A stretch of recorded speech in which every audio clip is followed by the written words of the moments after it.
Chef Jonathan Collins. What I've got in front of me here is a pork shoulder capicola. Now this is a beautiful cut of meat with lots of fat and connective tissue. And typically you'd think braise, but we're not gonna braise it. We're gonna slice it into steaks and do one of my favorite cooking techniques, which is barbecue. Now whether it's over an open flame, a wood fire, or propane gas, you can get all kinds of great flavor from barbecuing.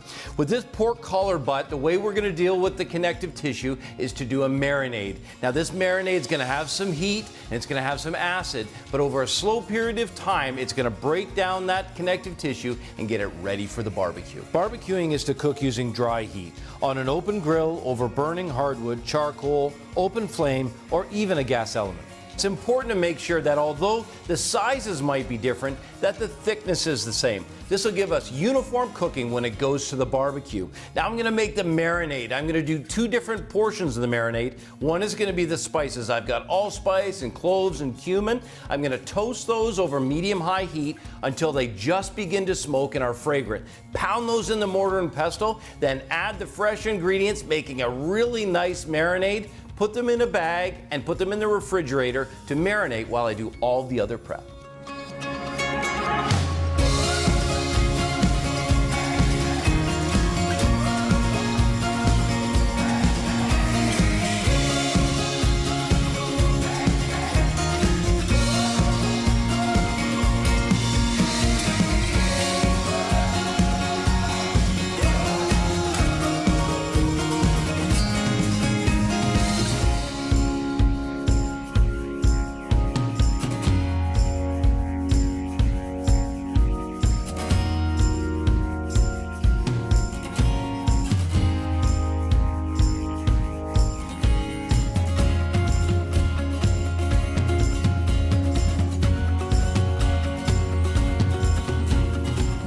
I've got this incredible paste brought together now, and I know what you're thinking. That's a lot of pepper, chef.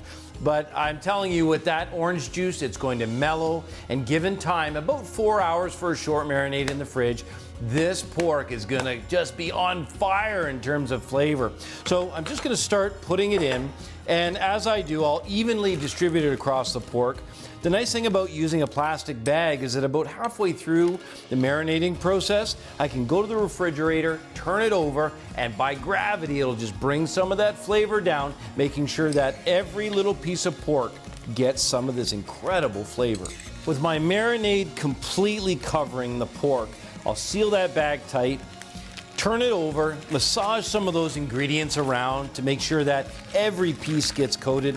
Now that's gonna go in the refrigerator, rest for a couple hours, and then I'll turn it over. Now I'm gonna start with the side. I've got these incredible zucchini ribbons. So rather than roasting the zucchini whole, one of the things we want is we want it to be fast. We want it to be simple, but it's gotta be fast and full flavored. So slicing these zucchinis really thin makes the cooking time short, but allows all kinds of surface area for them to crisp up on the barbecue.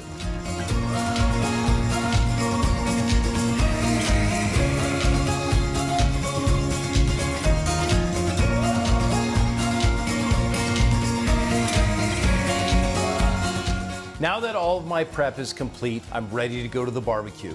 And it's preheated to 350 degrees, which is really critical to make sure I get good, even cooking, and to make sure I get those char and sear marks that I'm looking for, which develop flavor on the outside and yet keep it moist on the inside.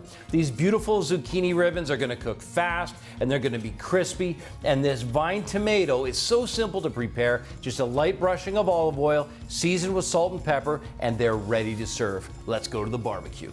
Barbecuing is to cook using dry heat on an open grill over burning hardwood, charcoal, open flame, or even a gas element.